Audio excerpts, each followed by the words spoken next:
미국의 경우 크게 발행, 그러니까 ICO의 경우에는 연방증권법으로 규제를 하고 있고, 그리고 유통에 대해서는 개별 주법이 적용됩니다. 증권거래위원회, 즉 SEC가 2017년에 투자공개 토큰을 증권으로 해석한 바 있고, 그래서 이제 등록 의무를 부과한 바 있습니다. 증권성 판단 기준으로는 미 연방대법원이 하위 사건에서 이제 제시한 요건인데, 수익에 대한 기대를 가지고 금전을 이제 공동기업에 투자해서 타인의 노력으로 현저히 얻어지는 수익이 있을 경우 이제 증권성이 있다고 보고 있습니다. 그리고 상품선물거래위원회에서는 이제 상품거래법 지침서에서 가상자산이 상품에 해당한다고 보고 있습니다. 그리고 이제 주간 통상 거래에서 이제 가상자산이 쓰일 때 시세 조정 행위가 있으면 금지하고 있습니다. 그 뉴욕의 경우에는 이제 그 미국에서 디지털 화폐업을 최초로 규제 발표한 주인데 그 송금이나 수취 활동을 하는 영업 활동을 할 경우에 비트 라이선스를 요구하고 있습니다. 그리고 일본은 아시다시피 이제 작은 결제법과 금융상품거래법의 이제 개정을 통해서 그 금융상품에 가상자산을 포함시키도록 하고 있습니다. 그리고 이용자 보호 등을 부과하고 있는데 안전성이 높은 콜드 월렛, 즉 이제 인증 코드를 오프라인 상태에 보관하는 방법으로 관리를 하든지 그 외의 방법으로 관리를 할 경우에는 이제 동종 동량의 가상자산을 보유하도록 하고 있습니다. 그리고 가상자산 교환업자가 이제 허위 광고를 하는 것을 금지하고 있습니다. 프랑스의 경우에는 그 가상자산을 발행 유통하는 것에 대해서 기존의 증권 규제가 적용되지 않을 경우에는 2019년에 제정된 기업성장변화법이라는 것이 적용이 되는데 옵셔널 비자 해가지고 이제 선택적 승인을 받지 않으면 사모만 가능하도록 그렇게 규정하고 있습니다. 그래서 비자 취득 요건 중에서 중요한 것이 이제 인포메이션 다큐멘트, 즉 정보 문서를 취득자에게 교부해야 합니다. 이처럼 이제 정보를 이용자나 취득자에게 이제 교부하는 것이 중요하고 그리고 기본적인 것이라고 할 것입니다. 그리고 캐나다의 경우에도 이제 미국의 하위 사건에서 제시한 요건 이러한 검증 방식을 적용하고 있고, 홍콩의 경우에도 2017년에 디지털 토큰이 증권선물위원회의 관할에 해당할 수 있다 이렇게 발표를 하고 정부 차원에서 대중에게 투자 위험을 알리기 위한 캠페인을 시작하였습니다. 그렇다면 어떻게 입법을 할 것인가에 대해서 간단히 말씀드리도록 하겠습니다. 입법 목적에 대해서는 우선 신중하게 좀 고려를 할 필요가 있습니다. 이제 건전한 시장을 조성하기 위해서 이제 투명한 거래 질서를 확립하고 그리고 시세 조정 등 불공정 거래 행위로부터 피해자를 보호할 필요가 있습니다. 이제 관련 발의안들을 보시면 20대 국회에서 발의한 내용도 보시면 이제 이용자 보호나 이제 뭐 투자자 보호 그리고 자산 거래의 안정성, 신뢰성 확보 등을 볼 수 있습니다. 이에 더해서 가상자산 관련 산업의 진흥도 함께 목적으로 할 것인지에 대해서는 이제 소관 분야도 함께 고려해야 할 것입니다. 최근에 관계부처 합동으로 소관 분야를 이렇게 발표한 바 있는데 금융위원회는 거래 투명성 제고를 위해서 사업자 관리 감독에 치중을 하고 이제 과기정통부는 블록체인 산업 육성을 주관합니다. 따라서 이제 거래 투명성 제고뿐만 아니라 산업 육성까지 목적으로 한다면 이런 금융위뿐만 아니라 과기정통부 등 타 부처와의 협력이 불가피하고 그리고 산업정책과 감독정책이 충돌하지 않도록 유의할 필요가 있습니다. 그리고 가상자산의 정의는 이제 특근법상 정의를 참고할 수 있는데 아까 말씀드렸다시피 이제 경제적 가치를 지닌 것으로 전자적으로 거래 또는 이전되는 전자적 증표에 해당합니다. 일본의 경우에는 이제 대가 변제 또는 구입, 매각에 사용되는 전자정보 처리 조직으로 이전 가능한 것이라고 정의를 하고 있습니다.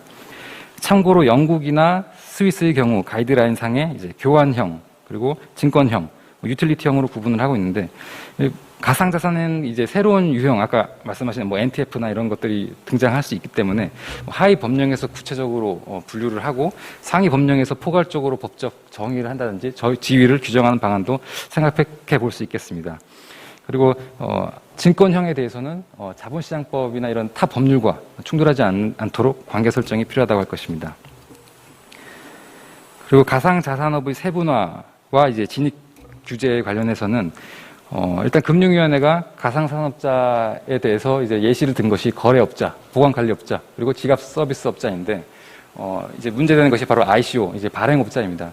현재 이제 금융위원회는 이제 ICO를 금지하는 스탠스를 취하고 있는데 과연 이거를 법률적으로 금지할 것인지, 아니면 자본시장법상 투자계약증권으로 규제를 할 것인지, 아니면 별도 업권법으로 규제할 것인지를 면밀히 검토해봐야 할 것입니다. 그리고 인가 요건을 할 것인지, 등록 요건을 할 것인지가 문제되는데, 참고로 이제 자본시장법상 투자 매매업이나 중개업은 인가 규정을 두고 있습니다. 등록 요건을 둔다면 산업 진흥 측면에서는 좀 유리할 수 있겠지만 아무래도 이용자 보호 측면에서 이제 소홀히 하지 않도록 좀 주의할 필요가 있습니다. 어떤 요건을 두든지 간에 이제 재무 건전성이나 이제 인적 물적 설비 그리고 보안 체계 등을 구비해서 사업 안정성을 도모할 필요가 있습니다. 그리고 이해상충 방지에 관해서는 아무래도 이제 사업자의 임직원들은 내부 정보를 빠르게 습득할 수 있기 때문에 투자자들과 이해상충 문제가 발생할 수 있습니다.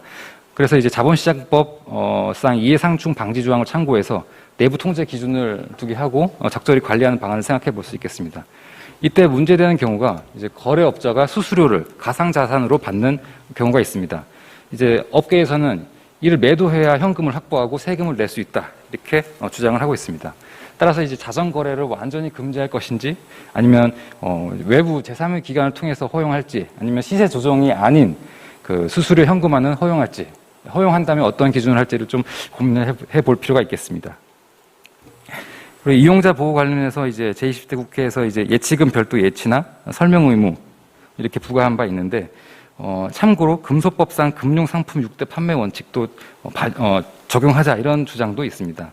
그런데 일단 금융위원회는 가상자산을 금융상품으로 보지 않고 있고, 그리고 가상자산의 종류가 워낙 다양하기 때문에 일률적으로 적용하는 것은 한계가 있을 것입니다.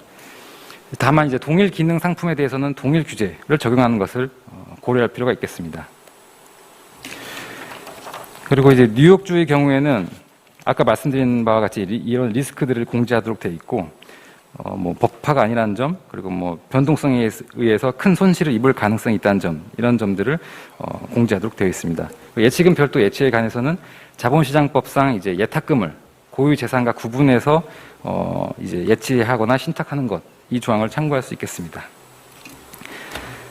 그리고 이제 손해배상 책임과 관련해서는 이전에도 사례가 있었는데, 뭐 거래소의 성간주의 위반 사실과 손해 사이의 인과관계가 입증이 어렵다는 측면이 있습니다.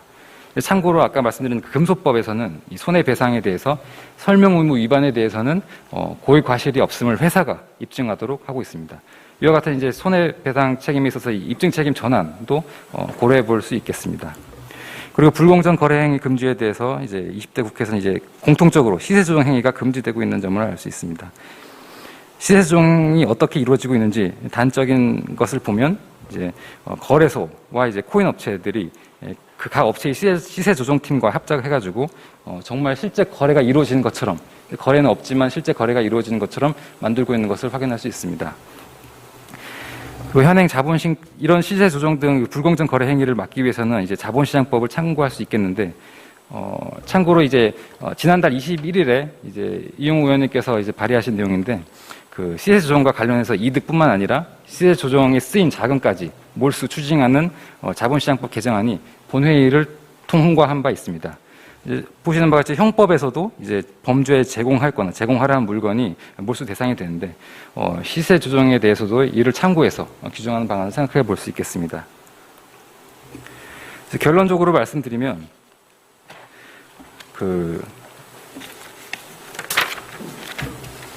일단 현재의 자본시장법 불공정 거래 조사 제재 절차는 이제 거래소에서 시장을 감사, 심리하고, 그리고 금융감독원, 그리고 금융위원회에서 조사를 한 다음에, 그리고 검찰에서 수사, 기소하는 이런 순서로 진행되고 있습니다. 그래서 가상자산 시장에 대해서도 이처럼 이제 거래소가 1차적으로 감시를 하고 게이트키퍼 역할을 하도록 하고, 그리고 협회가 이를 지원하거나 감시하고, 그래서 이런 자율규제 체계를 마련하고, 그 다음에 공적 규제와 연계하는 그런 방향을 검토해 볼 수 있겠습니다. 그래서 이제 무분별한 투기는 억제하고 불공정 거래 행위로 인한 피해는 보호할 필요가 있을 것입니다. 그리고 더 큰 바보 이론이라는 말이 있는데, 자기보다 더 비싼 가격으로 들어올 사람이 있다고 믿고 들어가는 것을 말합니다. 이러한 그 믿음을 갖고 투자하는 것 말고 충분한 정보를 가지고 시장에 진입할 수 있도록 건전한 생태계가 조성될 필요가 있을 것입니다. 그리고 이게 비트코인 자체가, 이런 가상자산 자체가 이제 국가 경계를 넘나드는 것이기 때문에 장기적으로는 국가 공조를 통해서 이제 국제적인 기준을 마련할 필요가 있을 것입니다.